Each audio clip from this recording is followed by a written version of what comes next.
Hi everyone, in this video I'm going to show you how you can add multiple stops on Google Maps. So if you find this video helpful, please give it a like and make sure you subscribe for more useful tutorials. So all you need to do is open up Google Maps, then obviously select a destination at the top,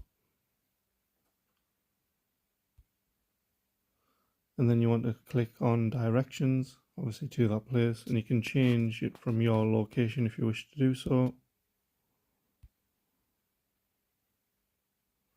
So once you've done that, all you need to do is click on the three dots on the top right hand side, and it should give you the option to add another stop. So just click on there, then just click on choose destination,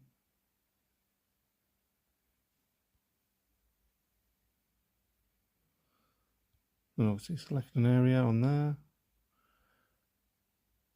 and that'll add an additional stop on your trip. And you can also change around which stop comes first,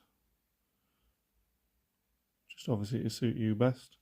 And you can also add additional stops on top of that if you wish to do so. So that's how you can add multiple stops on Google Maps. Thanks for watching.